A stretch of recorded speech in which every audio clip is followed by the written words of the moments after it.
So we're going to start off with a case. So EMS patches into Vic emerge. They say they have 2 patients, a 22-year-old male and a 45-year-old male preparing pesticides to spray on the crops. Now, a barrel containing the pesticides broke and they are both exposed. So, Dave, what is the chemical or toxicological exposure you're expecting here? Organophosphates. Sure, and what's the toxidrome? Allergic toxidrome. Okay. And you expect them to be bradycardic, altered GCS, small pupils, very wet diaphoretic. Other symptoms.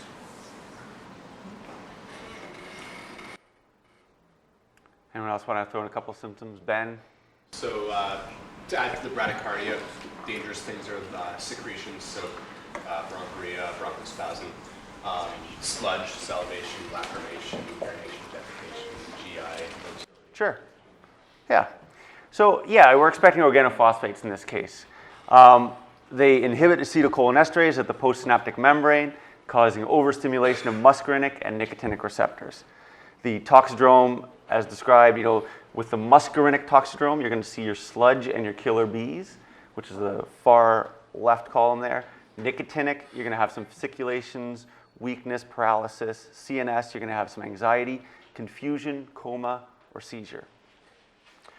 So EMS is still on the line with you, and they say they're about 5 minutes away. They tell you that the 22-year-old male has the vital signs as follows. He's wheezy, diaphoretic, he's got copious secretions, and he's just anxious, just crawling out of his skin there. The 45-year-old man has the vitals, as you can see up there. Again, wheezy, diaphoretic, secretions, he's vomiting in the ambulance. So how are you going to prepare for their arrival? Any thoughts? Doran. Well, I guess you want to gather some help together. You want to be prepared for airway management. Obviously, everybody has to be in protective equipment and consider, do we need to wash these guys down? I mean, that's when you have decontamination of staff coming to working with them. Get as many people you can to help prepare for airway management and medications you think you might need. Okay. So I guess, walk me through sort of truck to resus room. You're at Vic. I'm at Vic. Practically Vic. Practically Vic. Well, I guess there's that shower on the way in there. So if we're thinking organophosphate, a lot of people can get contaminated with that and might get symptoms. So we probably need to wash these guys down the other way if we're convinced that that's what it is. And I think there is isn't there like a shower en route into the emergency department in the hallway that the EMS comes in? Or decontamination? Yeah. The nurse is asking you, she's like, Sean, how are we going to do this? So the nurse is asking you, she's like, well, how are we going to do this, Dr. Doran, So any other thoughts? Isn't there a hose outside in the ambulance bay? Where? There's one that had a Where's the hose outside? I don't know. I think I've seen it just where the ambulance park. Okay. So, all right. How are we going to get someone to get that hose? It's kind of like maybe by the ambulance. All right. Okay. Who else can help him out? Danny, help him out. What are you going to do? Practically, I'm going to go to the charge nurse. And I'm going to ask for help. I'm going to say we need to decontaminate these people before they enter the hospital. Ideally, that would be outside in the ambulance bay. I don't know where the hose is. I don't know how to set that up. Presumably she does or someone there does, so we need to get those people involved. We need to set up a decontamination station outside with some barriers, and ideally you'd have that water that's also you use to decontaminate would be catched in its own separate thing. If we have that, I don't think so, but we would decontaminate outside before bringing it into the emergency, and then carry on with our usual care in the resus bay. So you would not bring them into the shower that we currently have next to the section office? I don't think that is the best place because it's too small. We could probably maybe fit one person in there at a time standing up. Maybe these guys are not in a position to be off a stretcher. They need to be on a stretcher and start having concomitant treatment going on of their toxicity. So I think I'd want them both outside, decontaminated there, treatment started out there, and then move in. Does the charge nurse know where the hose is? The hose availability is very difficult to get. It would probably take a long time to take engineering and lock that back door. So it's in The the shower, emerge, no, but- it's outside. Oh, it's outside? The shower in the emerge is not a decontamination shower, so you can't decontaminate there. And it's a process that is an ongoing problem.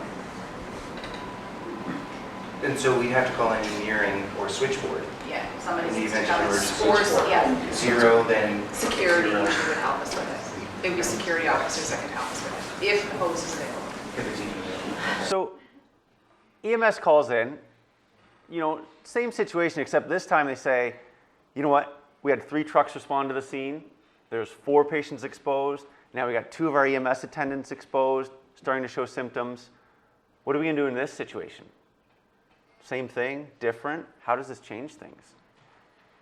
Any thoughts?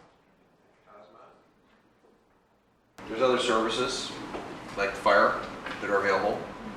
Okay. They have decontamination units, all those things. They would show up to a scene, but they could also come to the hospital. So you're gonna call fire to show up at the, They have a team, with a truck, decontamination gear, everything.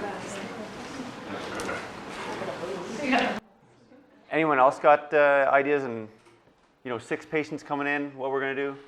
Any consultants have any idea besides Edel of what we're doing? Practically. I'll tell fire department. Yeah. Through the fire They're gonna department. tell you they're going to scene and they will not be at your hospital. We got a new scene at the hospital. We need a hose, a big one.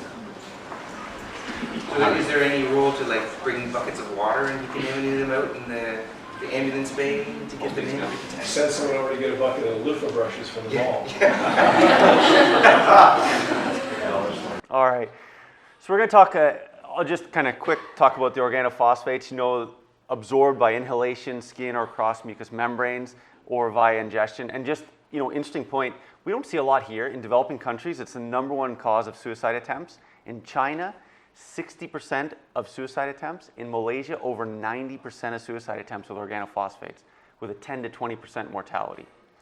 And management is going to be, kind of like what we covered: decontamination, remove from the source, remove the clothes, wash the patients down, or ABC, supportive management, atropine, pralidoxime, benzos. So, we kind of went over the 5 minutes out, what are we going to do? And it's kind of tough because we talk about it in every case. We say, well, we need to decontaminate the patient, and then we do all these things. But what do we do to decontaminate the patient here at LHSC? And that's sort of what we'll be talking about today. We're going to be talking about CBRNE, why we should talk about it, the LHSC response to CBRNE, and that's going to occur in phases. We're going to talk about the pre-existing response plan, where we're at now, and our future direction. And hopefully at the end we'll have some practical tips. So CBRNE simply is chemical, biological, radiological, nuclear, and explosive or environmental. So it's basically everything that falls under the umbrella of hazmat and disaster medicine. So why should we talk about it? The opening case is pretty much what happened in Leamington, Ontario, about an hour and a half down the road. A town of 25,000 people, rural farming community. Some of the farmers were exposed to some of the pesticides and come marching into the emerge. And what do you do when you're there? What do you do when you're here? We're in a farming community, surrounding the whole city. Graniteville, South Carolina. So Graniteville is a town of 10,000 people with a major textile plant in it and a railroad track running through it. In 2005, a train carrying tankers of chlorine was derailed in town, resulting in 60 tons of liquefied chlorine gas released in town. 5,400 of the residents were evacuated. 550 showed up to the emerge. 75 were admitted, and 9 died. The emergency response was actually pretty decent at first. 911 was called within a minute. EMS and fire were en route within another 2 minutes. They set up incident command upwind, all very quickly. But there was a lot of confusion about what the chemical is, how do we evacuate people, and just difficulty communicating between services resulted in a lot of inaction here. So what happens at LHSC when 550 people show up at our emerge in a few hours? You know, many of you in this room probably know Dr. Paul Bradford. He's an emergency physician in Windsor. He also has an interest in disaster medicine. So he ran a cross-border exercise between Windsor and Detroit in the Windsor-Detroit tunnel. And so what they did is they simulated an explosion in the tunnel. And so the Canadian response was, in this simulation, that the EMS, fire, police, they all showed up, waited till things settled down, and then charged into the tunnel to assess the situation. And then there was a simulated second explosion. So we lost all of our response crews in our simulation. The American response was a little bit different. See, the Americans have a tunnel police, a tunnel fire, a tunnel ambulance that are dedicated to the tunnel. So Detroit City Police, fire, and ambulance were on standby, waiting for the call. Let us know when you need to come in. We're all at home. We're all ready to go. But the tunnel police and response services had been disbanded for years. No one showed up. So on the Canadian side, we all died, and on the Americans, no one responded. And what's the point? The point is, unless you prepare for disaster or you're thinking about disaster, you're not going to know how to respond to disaster. Which takes us to LHSC. What's our CBRNE response plan? A little bit of background. You know, the last training exercise we had was in 2007, 2008. And now in fall of 2011, there's been a new effort to renew the CBRNE response with the support of LHSC administration. The new CBRNE response leadership has been tasked with redeveloping the response plan, training personnel, upgrading equipment, and improving operations.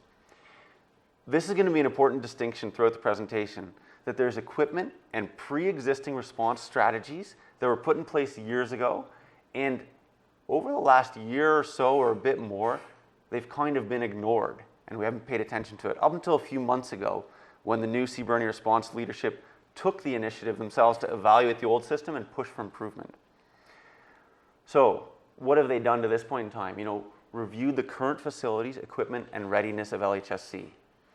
Redevelop the response plan within the existing framework, and then plan for future changes that would allow for improved efficiencies and effectiveness of response. The major limitations of the pre-existing response is trained people and equipment. You need trained people to set up the tents, hot water heaters, and equipment that are the backbone of this response plan. You need people available 24/7. You need people to coordinate the setup and the just-in-time training, and to facilitate cooperation between emergency response agencies. And equipment is a bit of a major limitation as well.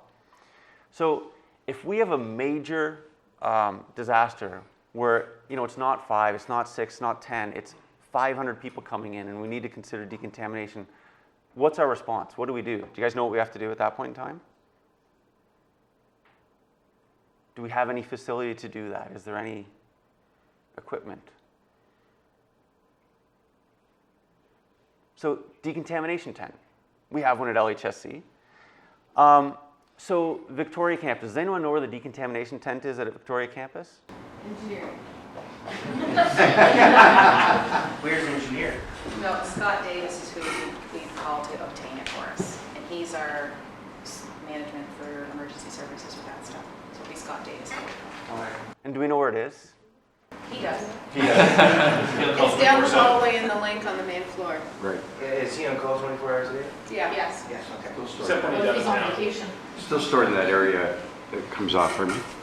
So, I mean, I was working at Vic Emerge last week, and I was walking down the hallways, and I thought to myself, I was like, geez, I'm doing this presentation. I should know where the decontamination tent is, because I don't know where it is.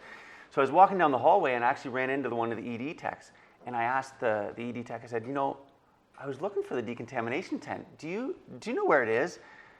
And they looked at me and said, no, but that's a great question. Wow, yeah, that's probably pretty important to know where that is, isn't it? I said, I'll get back to you. Let me get back to you on this. So they found me 5-10 minutes later, and they said, I have really good news for you. I spoke to one of the security guards. They actually don't know where it is either, but they said someone knows where it is. So in the setting of a disaster, you know, someone will let us know where it is, and then we can set it up in no time. Does anyone know how long it takes to set up? Half an hour to an hour with 8 people or something. Minimum of an hour. Yep. So where we're at for our current LHSC response plan is dividing it up into how many people we need to respond to. So if there's 5 or less people, what we do is we want to set up a self-contained shower, decontaminate outside the emergency department. You don't bring them in. If we bring them into that back hallway, we've now contaminated the back hallway, the only entrance for EMS to get in to bring any patients into the ED. There'll be 2-person decontamination teams that are on site, and then the PPE kits will be available and ready. If there's more than 5 people in a disaster response, then we need to mobilize the disaster response team. Set up the decontamination tent, which again is going to take an hour, and decontaminate outside the ED. Joel, where are these self-contained showers? So we'll get to that. We'll get to that. And so you're telling me that it takes an hour to set up the tent with 8 people? Yep. The tent is 800 pounds. 800 pounds, okay. And Joel explained how it takes an hour. Wow. Yeah. So presently at this point in time, we have CBRNE response trained people at both sites, but the number of people we have trained just means it's variable whether they're there 24/7. The goal is by July 2013 to have on-site trained staff, so this covers 24/7, so at minimum we'll have 2 to 4 people on site who are trained in CBRNE response, who will be able to help coordinate these. So just as a side, not a fantastic picture, but this is what the decontamination showers look like. And as you can see, they're pretty simple. They come folded up, you take them outside, unfold them, and hook up water, and you're good to go. The decontamination tent is a little bit different. And again, I want to be clear that this is all part of the pre-existing plan, and it's all being revamped under the new system. For the decontamination, those showers there you showed, what water would we use? Do we use that hose outside? So at that point in time, yeah. The difficulty is that the faucets that are out in the ambulance bay are actually not like the regular garden hose faucets. You have to get facilities come in and kind of open them up and get them to work for you. So it's going to be like half an hour to get a personal shower outside? No.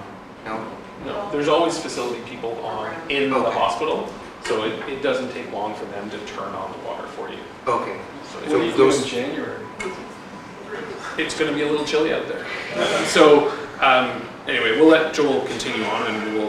Where does the water go for Yeah. the individual shower? Do they stand in a like kiddie pool and No, it goes into the city water supply at this point. you just pay a fine after? Yeah. Truly, Yeah, no, I mean, you it's. pay a fine and It's into the still water. cheaper than trying to make a reservoir. It's Yeah. cheaper to pay the fine.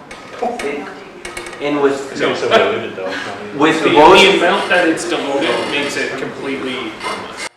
With most CBRNE response as well, once you've removed the clothes, you've removed a large portion of the contamination as well. And so those all get put in sealed bags. So.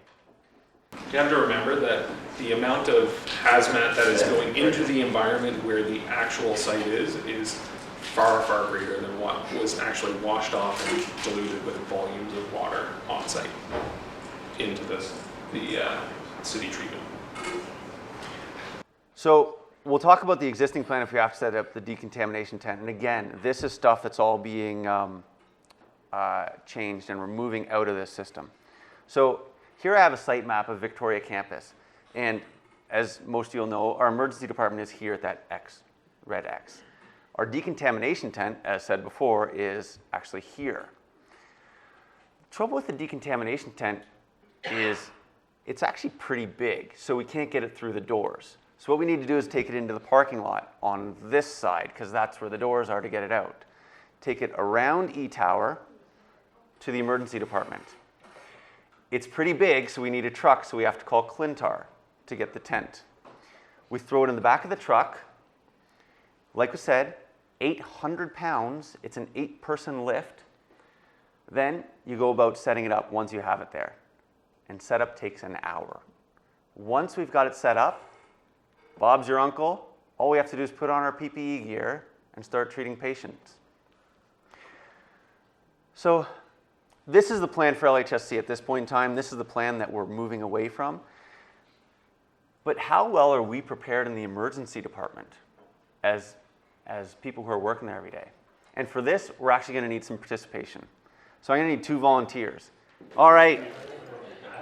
So this is going to be a pretty easy task. All you guys have to do is don the PPE gear, intubate the mannequins.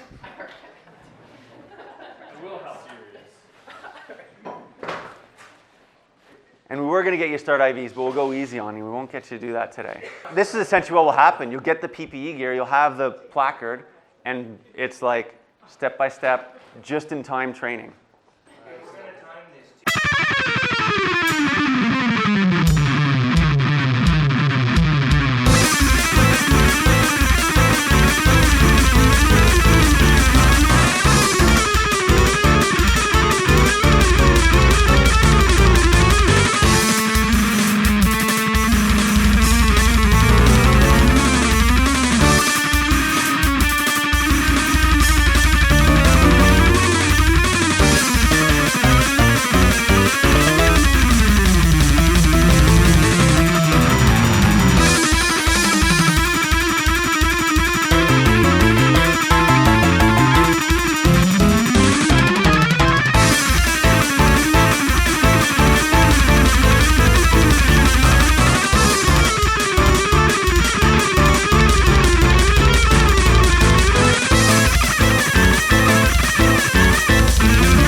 So 5.5 minutes just to get ready, just to see the patient, right?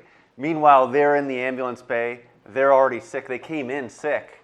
And we haven't even set up the decontamination tent with this whole system.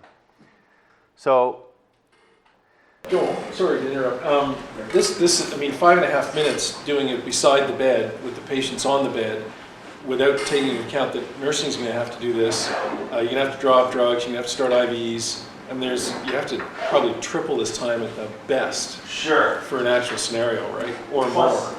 Plus, if you look at the placards, there's actually, like, you got to screw on all the APRs, all the filters for the breathing. You have to tape all the seams. You have to, so definitely is a more prolonged process, right? And they got help from you and Pedal. Which you're going to have help putting these on anyways. It's not possible to do by yourself, is it? But you're probably also going to want to make sure you follow your instructions a little bit closer when you're seeing someone who's contaminated, as opposed to just trying to be faster than Ram, which Danny was. So we've talked about pre-existing response plans, some of its limitations, talked about how current plan attempts to maximize this by breaking it up into 5 or less. You know, we can treat with the decontamination shower. You know, now we'll start to talk a little bit about the future, where we're trying to head. So the goal is to have a coordinated citywide response plan that involves both LHSC and St. Joe's. Working towards a full-time CBRNE clinical member that'll be coordinating the training, education, and planning, and to redesign and restart the training program. So the training program will take place in 2 phases. One, it's 8 online learning modules, and the other will be 4 hours of hands-on training. Goal is to have annual or biannual training exercises, and the first one's actually, the first cross-site training session is scheduled for October of this year. And there'll also be website development for members, which has training materials available for review. At this point in time, primarily the people who are trained are ED staff, so nurses, ED techs, and such. Over the fall and the winter, the goal is to start recruiting outside of the emergency department. And again, the big goal is to have, by July 2013, have minimum of 2 to 4 people trained in the emergency department at all times. So, future response, what do we want to move to? You know, it kind of goes without saying that the decontamination situation is a little bit difficult to deal with, especially if you need to be responding quickly. So the ideal is to move towards fixed facility-based decon at both sites. And what this would involve is fixed outdoor water pipes, outdoor showers in the ambulance bays, and hopefully some all-weather curtains that you can basically isolate off the ambulance bay. Now this would remove the need for tent and hot water heaters, which, just as an aside, the last time we tried to fire up the hot water heater, it took 30 minutes to problem solve and actually get it going. This would also shorten the response time and decrease the resource needs. The second push is to increase the training base, just having more CBRNE trained staff in the ED. Now here's a picture, and I'm not sure how clear it shows up for everybody, but if you want to know how to respond to a disaster, you go to countries that have to deal with disaster all the time. And so some guys actually went to Israel. And here's one of their fixed decon sites they have in Israel. And if you see screen left, you can kind of make out a bunch of gurneys are all lined up there. And so if you're not able to walk through the decon site, they can get you on the all-weather gurneys and just fire you through. On screen right here, you have the actual decontamination showers. So fixed outdoor showers there all the time. This was another example of the fixed outdoor showers where these green heads are sort of the outdoor decontamination showers. So when the patient shows up, ideally they'll grab one of these green bags, and they were in the PPE bags as well. So a patient gets one of these bags, they throw their there's a few bags within bags here. So they open the first bag, pull out the contents, they throw their valuables in it. They take their clothes off, put them in the second bag, and then they walk through the decontamination site with the third bag. So they're walking through, third bag. Once they get to the other side, they open the third bag. It has towels, gown, and slippers in it.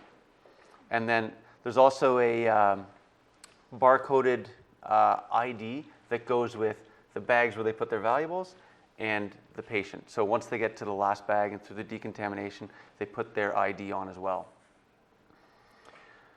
So this stuff's kind of basic. You know, the goals of decontamination: alter the exposure for the patient, prevent secondary contamination of others.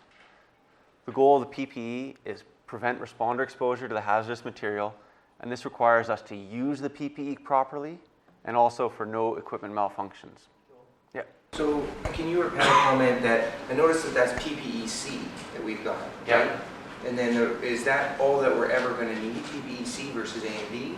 Or does only the scene responders use A and B? Or you guys maybe comment on that? So it's a good question, and we're going to discuss about when you need what PPE coming up.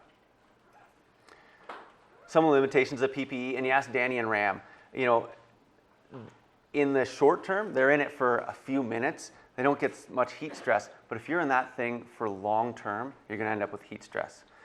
You can't cool evaporatively. There are the blue vests that have cooling packs in them that you can put on, but again, it's extra weight you're going to be carrying. There's the physical stress of wearing these. You get impaired vision because your field of vision is pretty much cut off, and you have impaired mobility and impaired communication.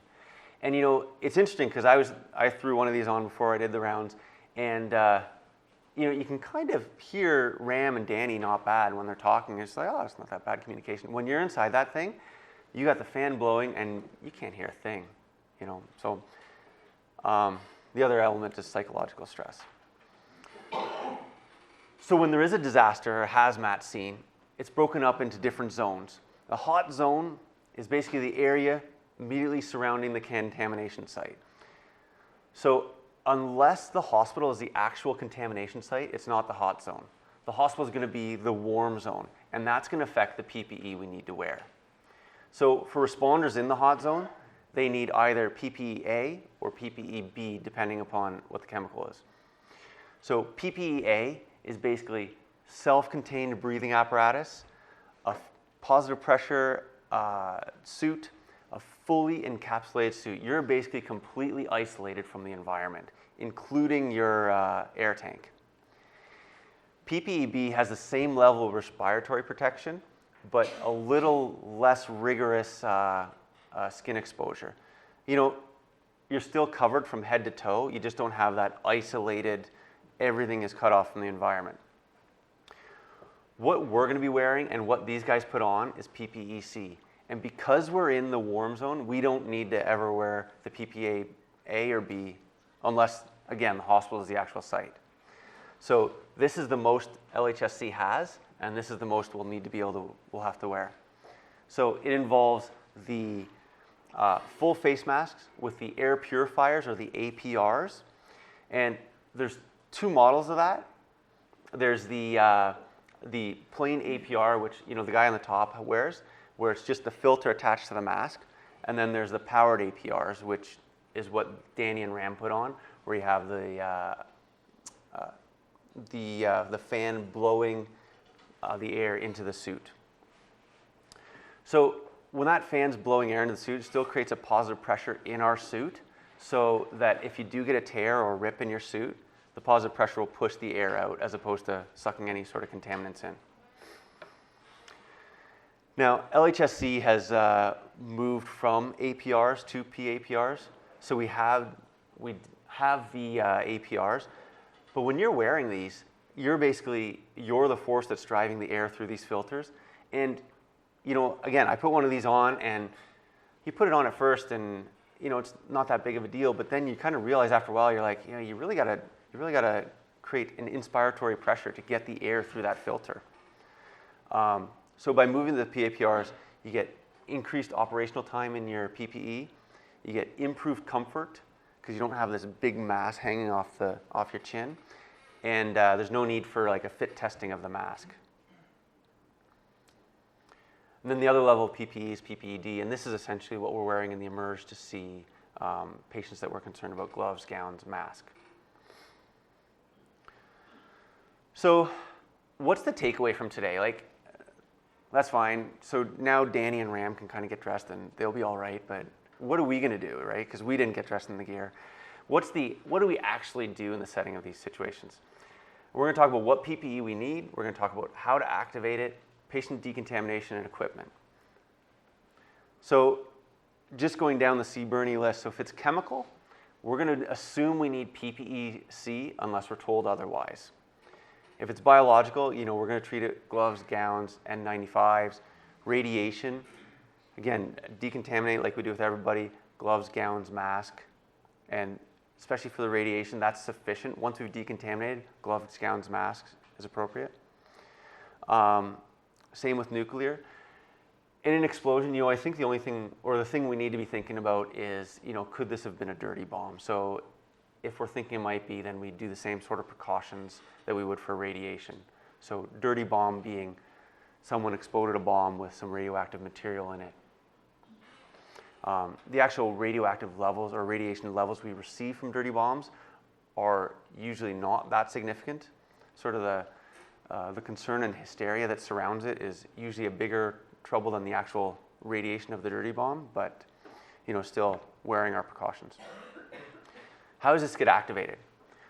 Essentially, EMS alerts the charge nurse of a situation, and this is going to be broken up into 5 or less patients or more than 5 patients. So if it's more than 5 patients, charge nurse is going to call switchboard and call CBRNE code orange. At that point in time, the on-call administrator is going to initiate the plan, and then for us responders, we're going to get in our PPE-C, unless we're told otherwise. So decontamination, kind of like Danny alluded to when he was talking about the case, outside the eMERGE. We don't want to bring them in. The goal is to make sure that we want to treat the patient, but we don't want to put other people in harm's way as well. The only thing that a patient brings in with them into the eMERGE is an ET tube, an IO, or chest tubes. Everything else comes off. IVs come out, clothes come out, bandages come off. Nothing else comes in. And practically, where is this stuff? So for PPE at VIC, it's stored in the EMS room, right at the ambulance entrance. At UH, it's going to be on a CBRNE cart, which is coming. It's not there yet. Instructions, like the placards, will be stored with the PPE gear. The portable showers at Vic, again, this is going to be stored in the EMS room. It's coming. It's not there yet. At UH, the shower is going to be on the CBRNE cart. And the decontent, which is the system we're using at this point in time, like we showed at Vic, it's in the hallway between the Emerge and E-Tower, and we're going to need to call Clintar to get it. At UH, it's actually in the back area by the ambulance entrance. It's still 800 pounds and requires 8 people, but it's closer there. So, that is what I had for today. Thanks a lot.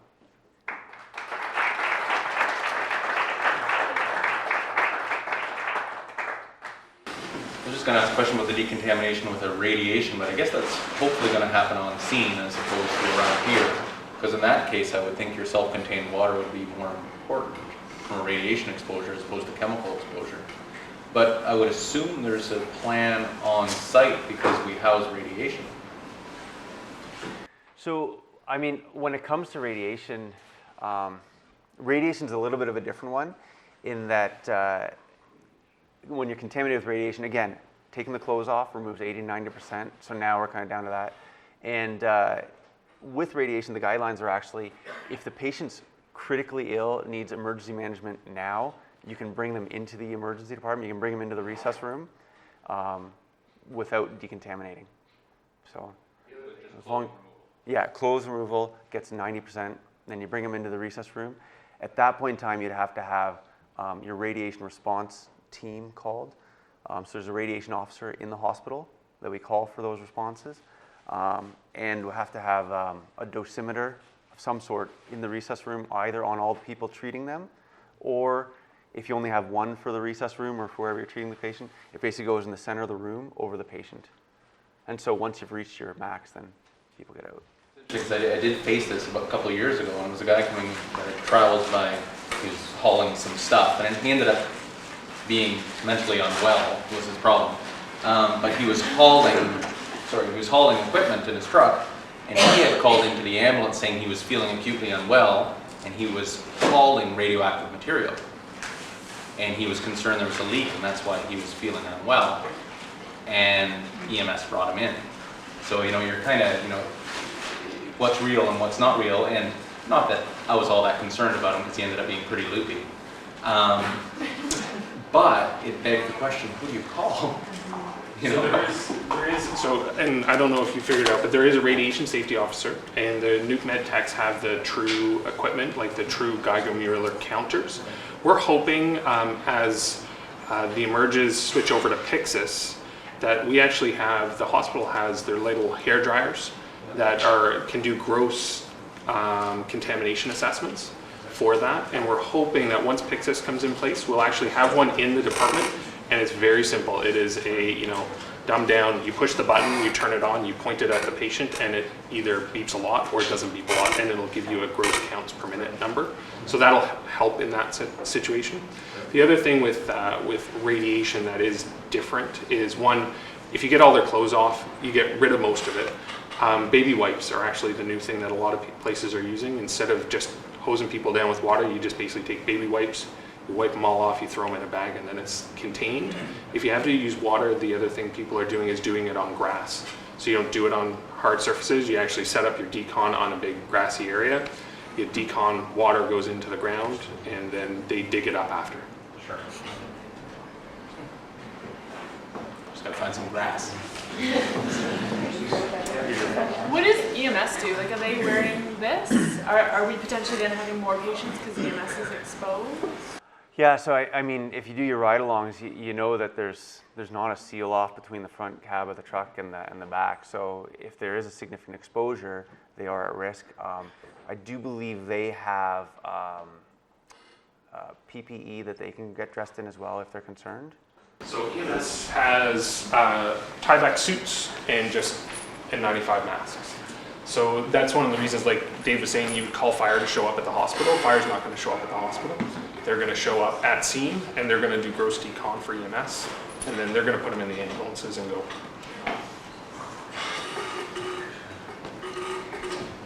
just wondering in terms of hospital activation with CBRNE, like is it depends on just geographical proximity? Like if there's a highway spill, for example, is there a certain scale of disaster where both hospitals become activated? How does that kind of work? Michael, I mean. No, it's just whether or not, how many patients are going to be transported. If they think it's going to overwhelm one site, then yes, they'll end up firing up both.